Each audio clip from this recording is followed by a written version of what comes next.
আসসালামু আলাইকুম সুপ্রিয় শিক্ষার্থী বন্ধুরা, আশা করি সকলেই ভালো আছো। আজকে আমরা 9.3.4 এটা নিয়ে আলোচনা করব। দেখো এখানে বলছে read the following their text. এখানে যে অনুচ্ছেদ দেওয়া আছে সেটি পড়ো। Now work in group and identify. এখন দলে দলে কাজ করো এবং শনাক্ত করো দ্য ফিচার অর্থ বৈশিষ্ট্য of three types of writing. তিন ধরনের লেখার বৈশিষ্ট্য আলোচনা করো। নেক্সট পরবর্তীতে right them in the following table. একটা টেবল দেওয়া আছে, সেখানে লিখতে হবে অন ডন ফর ইউ, একটা তোমার জন্য করে দেওয়া হলো। তো আমি এটা দেখো সমাধান করে রেখেছি। প্রথমে আমাদের টেক্সট পড়তে হবে, তারপরে আমরা পাঠ্য বইয়ে দেওয়া যে ছকটি টেবলটি আছে ওটা পূরণ করব। তো দেখো এখানে টেক্সট তিনটা দেওয়া হয়েছে, টেক্সট এ, টেক্সট বি এবং টেক্সট সি। মোট তিনটা টেক্সট দেওয়া আছে। চলো আমরা প্রথম টেক্সটটা পড়ে দেখি এখানে কি বলা হয়েছে। তো দেখো এখানে আমরা যে গল্পটা পড়ছি সেটা হলো অদ্রিতা নামে একটা মেয়ে। Adrita wanted to read. Adrita চায় পড়তে সামথিং কোনো কিছু ওভারঅল দ্য উইকেন্ড। সারা সপ্তাহ জুড়ে অদ্রিতা কোনো কিছু পড়তে চায়। সে ডিসাইডেড, সে সিদ্ধান্ত নিল, টু ব্রো, সে ধার নেবে, এ বুক, একটি বই, from Harry Potter's story, series, Harry পটারের সিরিজ থেকে সে একটা বই ধার নেবে। she went inside the school library, সে তার স্কুলের ভিতরে প্রবেশ করলো, স্কুলের গ্রন্থাগারিকের ভিতরে প্রবেশ করলো। she asked the librarian, সে গ্রন্থাগারিককে জিজ্ঞাসা করলো, if, যদি, she could borrow, সে ধার নেয়, a copy, এক কপি বই যদি সে ধার নেয়, এজন্য সে গ্রন্থাগারকে জিজ্ঞাসা করলো। দি লাইব্রেরিয়ান, গ্রন্থকারিক, টোল্ড, তাকে বলল, হার, তাকে, গ্রন্থকার তাকে বলল, দ্যাট, যে, দেয়ার ওয়াজ অনলি ওয়ান কপি, এখানে শুধু একটাই কপি ছিল, and it was A loan, সেটা ধার দেওয়া হয়ে গেছে। শি ওয়াজ ডিসঅ্যাপয়েন্টেড, সে হতাশাগ্রস্ত হয়ে গেল। দি লাইব্রেরিয়ান, গ্রন্থাগারিক, আস্কড, জিজ্ঞাসা করলো, ইফ, যদি, শি উড লাইক, সে পছন্দ করে, টু ব্রো, ধার নিতে, এ গ্রাফিক নোভেল, গ্রাফিক উপন্যাস, ইনস্ট্যান্ট, সে যদি গ্রাফিক উপন্যাস পড়তে চায়, এটা গ্রন্থাগার তাকে জিজ্ঞাসা করলো। There was a copy of just one wish, এখানে একটা কপি ছিল, জাস্ট ওয়ান উইশের একটা কপি ছিল, শেলি রিপনের লেখা জাস্ট ওয়ান উইক নামে একটা উপন্যাস সেখানে ছিল। সে জিজ্ঞাসা করলো, দ্য লাইব্রেরিয়ান, গ্রন্থাগারিককে, হোয়াট, কি, দ্য বুক ওয়াজ অ্যাবাউট, বইটা কি সম্পর্কে, দি লাইব্রেরিয়ান, গ্রন্থাগারিক, সেড, তাকে বলল, দ্যাট, যে, it was about understanding cultural differences, এটা হলো আন্ডারস্ট্যান্ডিং, বোঝা, কালচারাল, সাংস্কৃতিক, ডিফারেন্সেস, ভিন্নতা, এটা বিভিন্ন ধরনের সাংস্কৃতিক ভিন্নতা, এটা বোঝার জন্য। অদ্রিতা ওয়াজ ইন্টারেস্টেড অ্যান্ড রিকোয়েস্ট, অদ্রিতা এটা উৎসাহ বোধ করলো, অ্যান্ড রিকোয়েস্ট, এবং প্রার্থনা করলো, টু ব্রো দ্য বুক, সে বইটা ধার নেওয়ার জন্য অনুরোধ জানালো, সে আগ্রহী হয়ে বইটা ধার নেওয়ার জন্য অনুরোধ জানালো। তো এতক্ষণ আমরা যে গল্পটি পড়েছি এই গল্পটা আমরা দেখতে পেলাম এখানে বর্ণনা করা হয়েছে। তো আমরা প্রথমে লেখার তিনটা ধরন নিয়ে জানি। লেখার হলো ধরন তিনটা। ডিসক্রিপটিভ রাইটিং, অর্থ ব্যাখ্যামূলক লেখা, ন্যারেটিভ রাইটিং, আখ্যামূলক লেখা, অ্যান্ড এক্সপোজিটরি রাইটিং, বর্ণনামূলক লেখা। তো আমরা তিনটা লেখা সম্পর্কে পূর্বের ক্লাসে আলোচনা করেছি, তোমাদের বোঝার সুবিধার্থে আমি আরেকবার বলছি। তো ডিসক্রিপটিভ রাইটিং হলো ব্যাখ্যামূলক লেখা। এখানে বিষয়গত হতে পারে, অবজেক্ট অর সাবজেক্ট, এটা বিষয়গত বা উদ্দেশ্যমূলক ভাবে হতে পারে।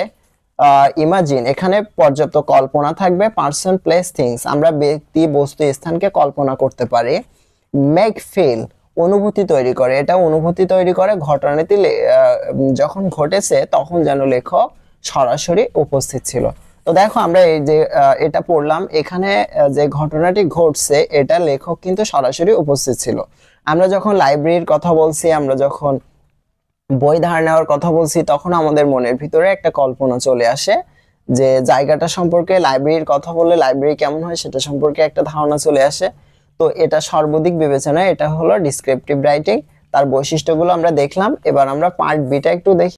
ইন দ্য লেট সামার, গ্রীষ্মের শেষের দিকে, অফ দ্য ইয়ার, ওই বছরে গ্রীষ্মের শেষের দিকে, উই লিভড, আমরা বাস করতাম, ইন এ হাউস, একটি বাড়িতে, ইন এ ভিলেজ, গ্রামের একটি বাড়িতে আমরা বাস করতাম, that's look across the river, সেটা নদী পার হয়ে, and the plain of mountains, সেটা ছিল নদী পার হয়ে সমতল ভূমি ছাড়িয়ে পাহাড়ের কাছাকাছি জায়গায়, ইন দ্য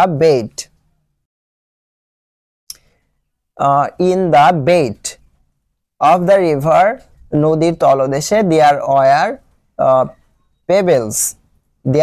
পেবেলস অ্যান্ড বাউন্ডার্স, নদীর তলদেশে ছিল, dry and white in the sun, সাদা শুকনো নুড়ি পাথর ছিল, অ্যান্ড দ্য ওয়াটার, এবং পানি, was clear and swiftly moving and blue in the চ্যানেলগুলোতে ছিল পরিষ্কার প্রবাহমান যে স্বচ্ছ নীল রঙের পানি, went by the house and down the road and the dust they raised powdered the leaves of tree, নদীর পাশ দিয়ে যখন সৈন্যরা যেত তখন যে ধুলা উড়তো সেটা গাছের গায়ে লেগে পাউডারের মতো দেখা যেত।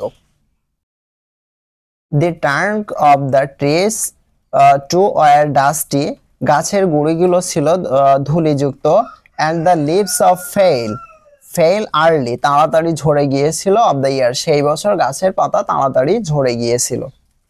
তো আমরা যে লেখাটি পড়লাম সেটা হলো ন্যারেটিভ রাইটিং বা আখ্যামূলক লেখা।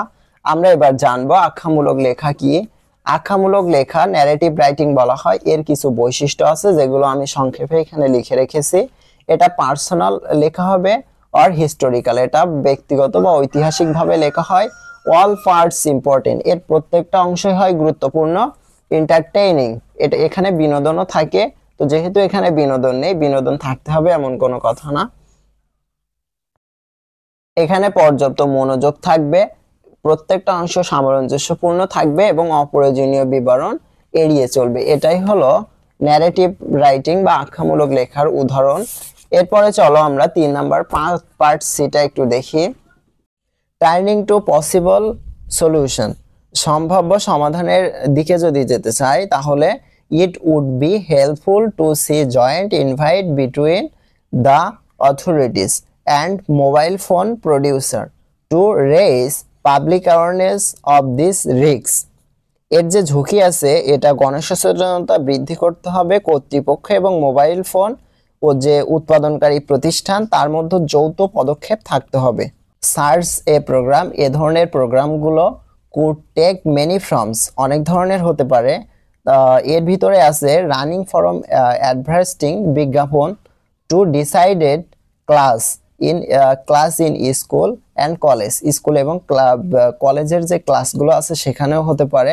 And could be aimed at both the problem of accidents, এ ধরনের সিদ্ধান্ত হতে পারে দুর্ঘটনার সমস্যা, and the unsociable nature of exclusive device uses, যন্ত্রের অতিরিক্ত ব্যবহার করা, হুইচ যেটি, which would make it very cost effective, এটা অনেক সাশ্রয়ী করে তুলতে পারে। A further solution may be two install warning mechanism on this device, আরেকটা সমাধান হতে পারে সব যন্ত্রে সতর্কীকরণ পদ্ধতি ব্যবহার করা। Which detect when traffic or obstacles are nearby so that user does not walk blindly into danger, যাতে ব্যবহারকারীরা যেন বিপজ্জনক অবস্থায় রাস্তা দিয়ে না হাঁটে।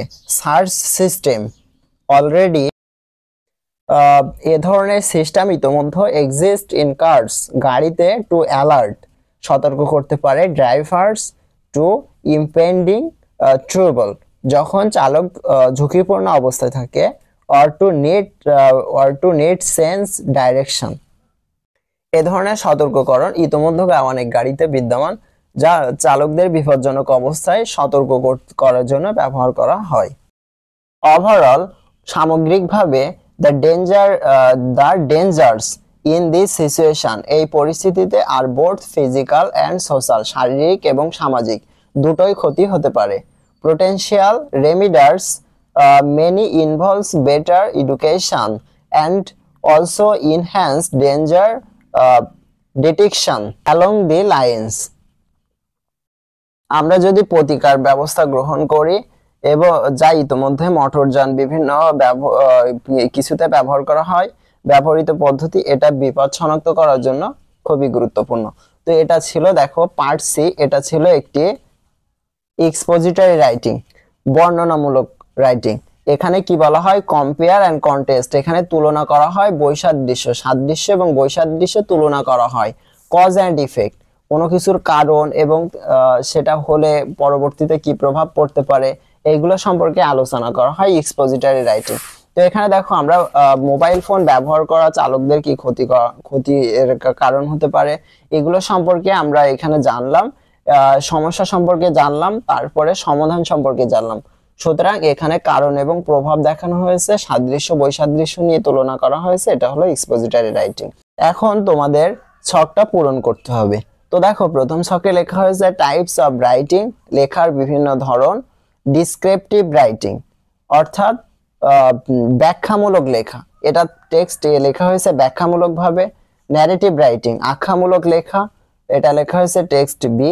এবং টেক্সট সি এক্সপোজিটরি রাইটিং, অর্থাৎ এটা হলো বর্ণনামূলক লেখা। তো প্রত্যেকটা লেখার ফিচার দেওয়া আছে, বৈশিষ্ট্য দেওয়া আছে, একটা একটা করে বৈশিষ্ট্য দেওয়া আছে, আমরা বাকি দুইটা করে বৈশিষ্ট্য লিখে দেব। এখানে এটা ডিসক্রিপটিভ রাইটিং হলো কেন, describes a place or person, বর্ণিত ব্যক্তি এবং স্থানকে, অর এ সিচুয়েশন, একটি স্থান বা ব্যক্তির অবস্থাকে এখানে বর্ণনা করা হয়েছে, এজন্য এটাকে আমরা ডিসক্রিপটিভ রাইটিং বলতে পারি। বাকি দুইটা উদাহরণ, সে দুইটা তোমার লিখতে হবে। দেখো আমি একটা লিখে রেখেছি, by reading the story of the Adrita we can imagine the place described, অদ্রিতার গল্প পড়ে আমরা বর্ণিত যে স্থানটা সেটা নিজেদের ভিতরে কল্পনা করতে পারি। সে যে গ্রন্থাগারে গিয়েছিল, সেখানে গিয়ে যা করছিল, যে গ্রন্থাগারিকের সাথে যে কথোপকথন হয়েছিল, সেটা আমরা কল্পনাও করতে পারি। এখানে আরেকটা বৈশিষ্ট্য আমরা লিখতে পারি, describes the ability of books, এখানে বইয়ের সক্ষমতাকে বোঝানো হয়েছে। গ্রন্থাগারের যে বইগুলো রয়েছে, এই দুইটা বৈশিষ্ট্য দিলে হয়ে যাবে। দেখো, এবং পার্ট বি বলছে ন্যারেটিভ রাইটিং আখ্যামূলক লেখা, লুকস লাইক এ স্টোরি, এটার বৈশিষ্ট্য একটা দেওয়া আছে, এটা গল্পের মতো দেখা যায়, এটাকে আমরা ন্যারেটিভ রাইটিং বলতে পারি। এবং বাকি দুইটা উদাহরণ দেখো, দি স্টোরি ইজ পার্সোনাল, এটা হলো ব্যক্তিগত লেখা, ন্যারেটিভ রাইটিং এটা ব্যক্তিগত হতে পারে। এরপরে 2 নাম্বার বৈশিষ্ট্য দেখো, it mentions that the events take place in the late summer of year, which added a temporal content to the narrative. এখানে এটি উল্লেখ করেছে যে গ্রীষ্মের শেষের যে ঘটনাটি ঘটে, যা বর্ণনার সাময়িক ধারাবাহিকতা যোগ করা হয়েছে, অর্থাৎ এটা ধারাবাহিকভাবে বলা হয়েছে। ন্যারেটিভ রাইটিং লেখা হবে ধারাবাহিকভাবে, তো এটা ধারাবাহিকভাবে লেখা হয়েছে। এরপরে আমরা এক্সপোজিটরি রাইটিংটা একটু দেখি। এক্সপোজিটরি রাইটিং টেক্সট সি, এটা হলো এক্সপোজিটরি রাইটিং, কারণ এখানে কারণ প্রভাব দেখানো হয়েছে। Exposes or explain to topic, এখানে একটা প্রধান বৈশিষ্ট্য দেওয়া হয়েছে, এটি একটি ঘটনাকে প্রকাশ করেছে এবং তা ব্যাখ্যা করেছে। বাকি দুইটা আমরা লিখতে পারি, describes the facts with clarity and the focus, এখানে ঘটনাগুলোর স্পষ্টতা এবং একাগ্রতার সাথে ব্যাখ্যা করা হয়েছে, স্পষ্টভাবে একাগ্রতার সাথে ব্যাখ্যা করা হয়েছে। 2 নাম্বারটা আমরা দিতে পারি, দেয়ার আর নো আননেসেসারি ডিটেলস হিয়ার, এখানে কোনো অপ্রয়োজনীয় শব্দ বা অপ্রয়োজনীয় কোনো বাক্য ব্যবহার করা হয়নি। তো এই পর্যন্তই ছিল আমাদের ক্লাস, দেখা হবে আগামীর ক্লাসে। সে পর্যন্ত সবাই ভালো থাকবে, ধন্যবাদ সকলকে।